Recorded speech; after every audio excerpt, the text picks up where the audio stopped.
अंदर एक बहुत बड़ा जो क्राइसिस है वो आ चुका है। देखिए, किसी देश की अगर दो कम्युनिटी आपस में लड़ती हैं तो उनको आसानी से जो है उनके बीच की जो भी उनके बीच के जो इश्यूज हैं उनको आसानी से सुलझाया जा सकता है। लेकिन जब किसी देश की आर्मी के द्वारा ही इस तरीका से लड़ाई होने लगे तो फिर समझिए कि उस देश का अंत जो है बहुत नजदीक है। देखिए, पाकिस्तान के अंदर बिल्कुल यही होने लगा है कि पाकिस्तान की सेना में भी वही शिया और सुन्नी का जो विवाद है वो छिड़ गया है और इसके छिड़ने के पीछे का जो कारण है वो है ईरान। यानी कि ईरान के ऊपर जो युद्ध हो रहा है उसमें दो तरीका के जनरल हैं, एक है आसिम मुनीर जो कि आते हैं सुन्नी कम्युनिटी से और दूसरे जो जनरल हैं वो हैं दस्तगीर, वो आते हैं शिया कम्युनिटी से। यानी कि जो जनरल दस्तगीर हैं वो कहते हैं कि देखिए हमें ईरान का साथ देना चाहिए, वहीं जो आसिम मुनीर हैं वो कहते हैं कि हमें अमेरिका के साथ जाना चाहिए और अमेरिका के अलायंस में शामिल होना चाहिए। अब इसको लेकर के एक बहुत बड़ी जो लड़ाई है वो इनकी सेना के अंदर होने लगी है। आज मैं आपको यही बताने वाला हूं कि देखिए, जब ऐसा होता है तो वो देश जो है बहुत जल्दी ही अपने एक अंत के करीब बढ़ने लगता है और पाकिस्तान के अंदर यही जो है आपको होता हुआ दिखेगा।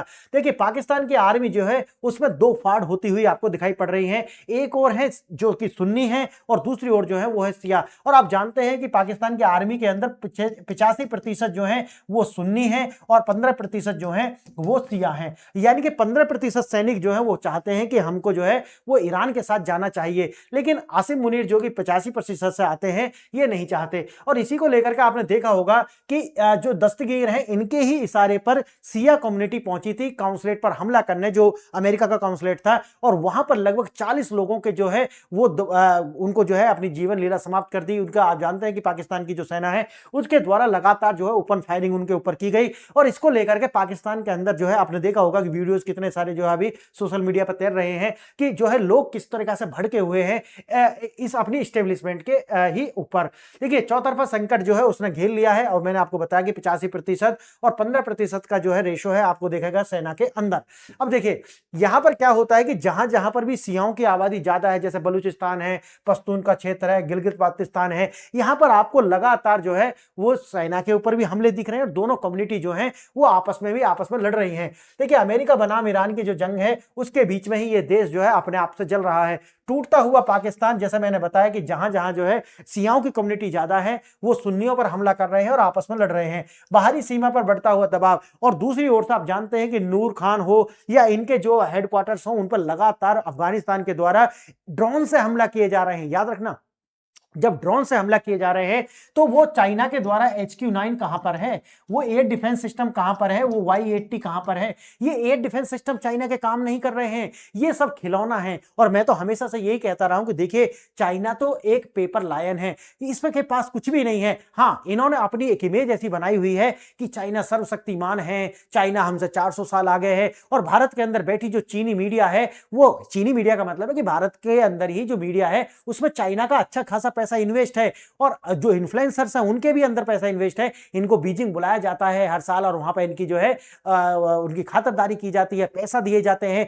इसलिए एक परसेप्शन जो है अभी इस वीडियो का कमेंट बॉक्स में देख लेना जाकर के, अरे क्या बात कर रहे हो, चाइना तो हमसे 1000 साल आगे है। देखिए, ये जो है एक इंफीरियरिटी कॉम्प्लेक्स से ग्रसित व्यक्ति जो है, ये इनका दोष नहीं है, इनका जो परसेप्शन है वही बनाया गया। देखिए, परसेप्शन ही हिस्ट्री बनता है और परसेप्शन क्या है, रियलिटी नहीं होता। याद रखना, परसेप्शन रियलिटी में कन्वर्ट नहीं होता। परसेप्शन सिर्फ क्या है, हिस्ट्री है। परसेप्शन क्या था कि चाइना का एयर डिफेंस सिस्टम बड़ा स्ट्रांग है, चाइना के पास तो हमसे 100 साल आगे की मिसाइल हैं, चाइना ये है, चाइना वो है। देखिए, पाकिस्तान के अंदर चाइना एक एयर, हमारे ही ड्रोन्स हैं अफगानिस्तान के पास में और वो ड्रोन्स जाकर के इनको ठोक रहे हैं, इनके नूर खान एयरबेस को ठोक रहे हैं, इनके जो परमाणु न्यूक्लियर जहां पर रखे हुए हैं वहां पर हमला हो रहा है, लेकिन इनके पास कुछ भी नहीं है डिफेंस के लिए।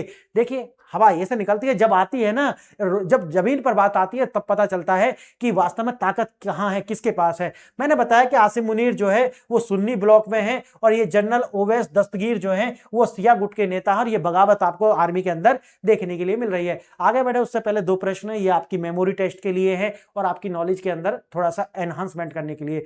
पाकिस्तानी सेना कराची यानी कि साउथ कॉर्प्स कमांडर कौन है जिन पर हाल ही में आर्मी चीफ आसिम मुनीर के खिलाफ बगावत करने का आरोप जो है वो लग रहे हैं? पहला विकल्प है जनरल नदीम अंजुम, दूसरा है जनरल फैज, तीसरा है जनरल मोहम्मद ओवैसी दस्तगीर और चौथा है जनरल साहिर शमशाद। तो आपको बताना है कि कौन सा है, तो आंसर तो आपको अभी पता चल गया, मैंने ऊपर बताया है। दूसरा प्रश्न देखना, हाल ही में अफगानिस्तान यानी कि तालिबान द्वारा अंदर किए गए ड्रोन हमलों में पाकिस्तान के किस महत्वपूर्ण एयरबेस को पूरी तरीके से तबाह कर दिया गया? पहला विकल्प है साहिबाज एयरबेस, दूसरा है नूर खान एयरबेस, तीसरा है मसरूर एयरबेस और मिन्हास एयरबेस। आंसर आपको पता चल गया। और देखिए ये जो नूर खान एयरबेस है ये रावलपिंडी यानी कि वीवीआईपी एरिया के अंदर है ये, यानी कि वीवीआईपी एरिया के अंदर भी ड्रोन जा रहे हैं और इनको उड़ा रहे हैं, लेकिन ये कुछ नहीं कर पा रहे हैं। सोचिए इसको। देखिए सड़क से सेना तक जो है सांप्रदायिक दंगे बिल्कुल फैले हुए हैं। सड़क पर लोग आपस में लड़ रहे हैं, शिया और सुन्नी, और बॉर्डर पे अफगानिस्तान इनको मार रहा है और सेना के अंदर आप शिया और सुन्नी आपस में सैनिक लड़ रहे हैं। सोचिए क्या होगा इस देश का। दशकों से शिया और सुन्नी मस्जिदों पर शुक्रवार की नमाज में हमले होते थे, ये तो आम है, मैंने ही कितनी सारी वीडियो बनाई है। ये सुन्नी जाते हैं और शियाओं को तो ये इंसान ही नहीं मानते इनको। देखिए मुसलमानों में एक बड़ी खासियत है, एक मुसलमान फिरका दूसरे को मुसलमान ही नहीं मानता। सोचिए, यानी कि एक फिरके के लोग दूसरे फिरके को, यानी कि इसीलिए कहते हैं कि इस दुनिया में जितने मुसलमान हैं उतने ही इस्लाम हैं। इसीलिए पूरी दुनिया में ये जो कहावत है ये आम है। देखिए अब क्या है कि नया खतरा यह कि हिंसा अब आम जनता से निकल करके अनुशासित पाकिस्तानी सेना के भीतर पहुंच चुकी है। और ये जो वर्गीकरण है आप देखेंगे कि आने वाले समय में शिया और सुन्नी के बीच में आर्मी के अंदर ही गोलीबारी, आप इनकी घटनाएं देखेंगे। अभी जो मस्जिदों में बम धमाके होते थे, अब एक दूसरे के कैंप में जाकर के बम धमाके करने वाले हैं। कराची यूएस काउंसुलेट हमला बगावत, जैसे मैंने आपको बताया बगावत कहां से थी कि ये जो दस्तगीर है इसके द्वारा, यानी कि ओवैस दस्तगीर जो है इसके द्वारा ही लोगों को भेजा गया था, जाइए यूएस की एम्बेसी पर जाकर के अटैक कीजिए। जब लोग वहां पर पहुंचते हैं तो अंदर कौन थे? बंदूक लेकर के खड़े हुए थे अमेरिकी सैनिक। उन्होंने जाते ही धक धक धक धक धक धक खोल दिया और जितने भी लोग वहां के अंदर गए थे, लगभग 40 लोग थे, सबके सब जो है हूर गति को प्राप्त कर दिया। लगभग सबको 72 हूर जो है वो मिल चुकी होंगी। देखिए द कंस्पायरेसी, आरोप है कि यह हमला जनरल ओवैस दस्तगीर यानी कि शिया के द्वारा प्रायोजित था, जिससे जो सुन्नी जो है, सुन्नी मतलब है आसिम मुनीर जो है इससे नाराज हो जाता है और इसको बताया जा रहा है कि ये शिया और सुन्नी जो है वो बगावत हो चुकी है और ये बड़ी खतरनाक है।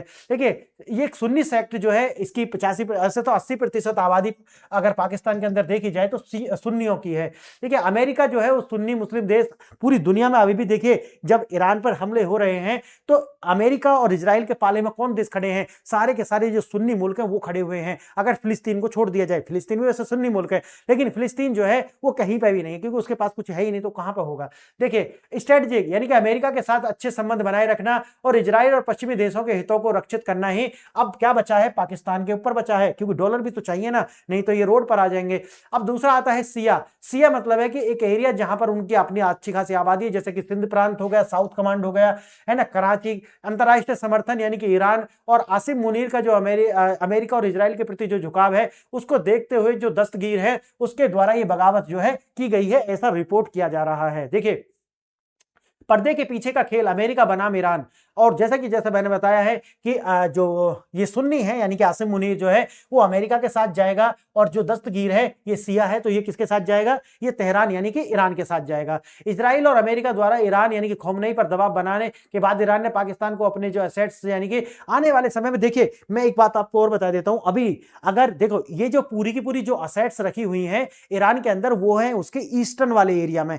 तो ईस्टर्न वाले एरिया में क्योंकि उधर ज्यादा हिल्स वगैरह भी हैं, क्योंकि दुनिया में सबसे ज्यादा जो पहाड़ी है ना वो ईरान के अंदर है, लगभग 7000 से ज्यादा पहाड़ी हैं, यानी कि अफगानिस्तान के अंदर मात्र 2000 पहाड़ी हैं। यानी कि अगर उनका संख्या देखी जाए, अफगानिस्तान जो है उसको जब कैप्चर नहीं कर पाया तो दुनिया यही अंदाजा लगा रही है कि देखिए अमेरिका के पास में मात्र 4 सप्ताह हैं। 4 सप्ताह में अगर उन्होंने कर लिया, अगर ईरान को कंट्रोल और कैप्चर कर लिया तो ठीक है, नहीं उसके बाद में इकला जो है वो इजराइल लड़ेगा अफगानिस्तान से, ईरान से, और कोई रास्ता नहीं बचता है। देखिए और ये जो समस्या जो आती है वो ये आती है अब कि अब अमेरिका को पाकिस्तान के एयरबेस का प्रयोग करना पड़ेगा, क्योंकि जो इनके जो ईरान है उसके जितने भी ये जो वार हेड्स वगैरह जो रखे हुए हैं, मिसाइल्स जो है वो है ईस्टर्न कमांड पर यानी कि ईस्टर्न साइड पर, और इसके लिए जो है पाकिस्तान के एयरबेस का यूज करना पड़ेगा। तो देखिए आने वाले समय में अभी एक अलग तरीका की जो कंडीशंस है वो भी बनती हुई नजर आ रही हैं। देखिए रावलपिंडी का जो मुख्यालय है, मैंने बताया कि इसका जो है बिल्कुल वहां पर गोलाबारी भी देखने के लिए मिली है आपस में। यह एक केवल राजनीतिक मतभेद नहीं है बल्कि हथियारों के साथ शक्ति प्रदर्शन भी है। 2 शिया जनरलों ने मुनीर के आदेश को मानने से इंकार कर दिया है, इस तरह की भी रिपोर्ट्स निकल करके आ रही हैं। देखिए बाहरी घेराबंदी, नूर खान एयरबेस पर जिस तरीका से अफगानिस्तान के द्वारा हमला किया गया गया है। यह अपने आप में बताता है कि अब पाकिस्तान जो है वो ज्यादा दिन का बचा हुआ नहीं है। पाकिस्तान को जो है बुरी तरीका से बहुत ही डैमेज करेगा और हो सकता है कि पाकिस्तान अंदर से ही जो है टूटना शुरू हो जाए। और बताया तो ये जाता है कि जो बलूचिस्तान है 40% हिस्सा है और इस समय पर जो है वो BLA जो है बलूचिस्तान लिबरेशन आर्मी जो है वो भी एक्टिव हो चुकी है। यानी कि अंदर से BLA और TTP मार रहे हैं, दूसरी साइड से तालिबान, और एक ओर से अभी देखिए जब ईरान पर अटैक होने वाला है अगर पाकिस्तान से, तो ईरान से भी जो मिसाइल है वो लॉन्च होंगी पाकिस्तान के ऊपर, क्योंकि उन्होंने GCC के कंट्री पर लॉन्च की है ना, उसी तरीका से मिसाइल लॉन्च होने वाली है। तो देखिए आने वाले समय में और भी बहुत सारी चुनौतियां जो है उसको पाकिस्तान को झेलना पड़ने वाला है। अब हमारे पास कुछ नहीं है, ये सिर्फ जज्बे वाली कौम है। देखिए इनसे पूछोगे तुम क्या करोगे, कहेंगे कि भाई हमारे पास जज्बा है। अब जज्बे के चक्कर में देखिए पाकिस्तान के टुकड़े होने वाले हैं। बलूचिस्तान जो है वो जाएगा 40%, सिंध हम ले लेंगे, पंजाब जो है यही पाकिस्तान बचने वाला है, इससे ज्यादा कुछ भी नहीं है।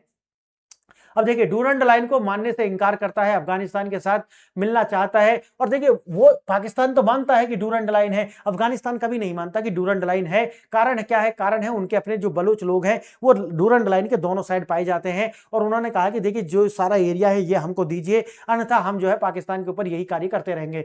अब देखिए पाकिस्तानी सेना, अगर हम इसका पूरा एक समराइज देखें तो पाकिस्तानी सेना अब शिया और सुन्नी गुटों में बंट चुकी है। अमेरिका और ईरान के बीच जो प्रॉक्सी बनकर के जो है ये रह गया है। अब आने वाले समय में इसका जब यूज करेंगे एयरबेस, तो अब ईरान भी इनके ऊपर मिसाइल दागेगा। और अफगानिस्तान तालिबान बाहरी सीमाओं पर जो है हावी है। तो देखिए होने वाला क्या है, देखिए पहले प्रश्न जो है उसका आंसर है सी, जनरल मोहम्मद ओवैस दस्तगीर जो पहले का आंसर है, और दूसरे का आंसर है नूर खान एयरबेस जिसको अटैक किया गया है। आपको आंसर मैंने पहले बताए थे। फ्रेंड्स आप हमसे जुड़ सकते हैं, मेरे यूट्यूब चैनल को सब्सक्राइब करें और लाइक करें और दोस्तों के साथ शेयर करें। और अगर आप जुड़ना चाहते हैं तो, और कोई तैयारी कर रहे हैं आप, तो PRS ऑफिशियल मेरी ऐप है, जाकर के iOS और एंड्रॉइड दोनों पर इसे डाउनलोड कीजिए। आपने वीडियो देखा इसके लिए धन्यवाद।